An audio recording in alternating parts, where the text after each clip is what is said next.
Assalamualaikum warahmatullahi wabarakatuh. Selamat pagi anak-anak, semoga dalam keadaan sehat dan tetap semangat. Baiklah, sebelum Bapak mulai penjelasan, mohon maaf suara saya agak kurang jelas karena sedang ada gangguan di tenggorokan. Baiklah, pada bab 2 ini kita akan belajar tentang Sunan Ampel. Yang pertama, biografi Sunan Ampel. Sunan Ampel bernama asli Muhammad Ali Rahmatullah atau sering disebut Raden Rahmat. Sunan Ampel disebut sebagai sesepuh para wali. Beliau pernah berdakwah kepada Prabu Brawijaya, tetapi tidak berhasil membuat Prabu Brawijaya masuk Islam. Sunan Ampel melanjutkan perjuangan ayahnya, Sunan Gresik, dalam mendakwahkan Islam di Pulau Jawa. Selanjutnya, asal-usul Sunan Ampel. Sunan Ampel mempunyai nama kecil Sayyid Muhammad Ali Rahmatullah. Sunan Ampel merupakan putra dari Sunan Gresik dan Dewi Candrawulan. Beliau lahir pada tahun 1401 Masehi. Nah, ini di garis bawah biar nanti kalau belajar mudah. Sunan Ampel mendapat gelar dengan sebutan Sunan yang karena mandatnya menjadi seorang wali. Sedangkan nama Ampel Denta atau Ampel berasal dari nama tempat tinggalnya. Jadi Ampel Denta itu di Surabaya. Sunan Ampel memiliki 2 orang istri dan 11 orang anak. Istri pertama beliau bernama Dewi Candrawati atau dikenal dengan Nyi Ageng Manila. Dari istri pertama beliau memiliki 5 orang anak, yaitu Maulana Makdum Ibrahim atau Sunan Bonang, Syarifuddin Sunan Derajat, Siti Syarifah istri Sunan Kudus, Siti Mutmainnah, dan Siti Hafsah.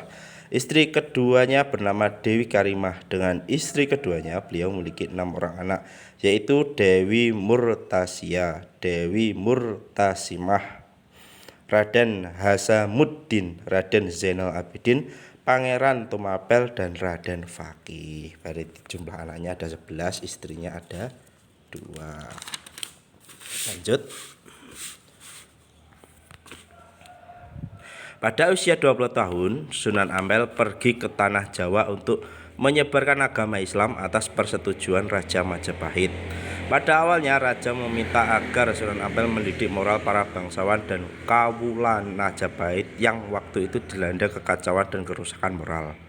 Dalam berdakwah, Sunan Ampel memiliki sifat alim, bijaksana, dan berwibawa sehingga banyak mendapat simpati dari masyarakat. Sunan Ampel menyebarkan agama Islam di daerah Ampel Denta atau Ampel Gading. Sekarang terletak di Kelurahan Ampel, Kecamatan Semampir, Surabaya, Jawa Timur. Sunan Ampel menghabiskan masa hidupnya dengan berdakwah di Masjid Ampel hingga wafat pada tahun 1481. Beliau dimakamkan di barat Masjid Ampel. Nah, selanjutnya peninggalan sejarah Sunan Ampel. Yang pertama Masjid Ampel, sampai sekarang masih ada ini. Kalau ziarah wali pasti ke masjid ini. Nah, ini masjid peninggalan Sunan Ampel yaitu Masjid Ampel. Masjid Ampel berada di Jalan Petukangan 1, Ampel, Semampir, Surabaya. Masjid ini dibangun oleh Sunan Ampel beserta para pengikutnya seperti Mbah Soleh dan Mbah Son Haji. Masjid seluas 120 meter dan 180 meter dengan arsitektur perpaduan Jawa, Cina, dan Arab tersebut dibangun sekitar 1420 Masehi. Masjid Sunan Ampel mempunyai 16 tiang penyangga yang terbuat dari kayu jati setinggi 17 meter. Masjid ini juga mempunyai pintu berjumlah 48 buah dan diyakini terbuat dari kayu-kayu yang masih asli peninggalan Sunan Ampel. Untuk selanjutnya dibaca sendiri. Pesantren Ampel Denta. Ampel Denta merupakan daerah rawa yang dihadiahkan Raja Majapahit kepada Sunan Ampel. Di tempat inilah Sunan Ampel membangun dan mengembangkan pondok pesantren yang kemudian dikenal dengan sebutan Pesantren Ampel Denta. Untuk mewujudkan keinginannya itu, beliau banyak merangkul masyarakat sekitar untuk membantu mendirikan lembaga pendidikan Islam tersebut. Pada pertengahan abad ke-15 Masehi, Pesantren Ampel Denta menjadi pusat pendidikan Islam yang sangat berpengaruh di wilayah Nusantara. Selanjutnya yaitu Makam Sunan Ampel. Makam Sunan Ampel terletak tepat di sebelah barat Masjid Ampel. Makam Raden Rahmat tidak sendirian tetapi berjajar dengan istrinya. Ada juga 5 makam lainnya yang ada di dalam satu pagar dengan makam beliau. Ciri yang membedakan makam Sunan Ampel dengan makam lainnya adalah adanya pasir putih di sekitar makam beliau ini ya. Nah, untuk tugasnya yaitu mengerjakan ayat berlatih ini halaman 17 1 sampai 5. Ya. Dikerjakan di buku tulis jawabannya saja.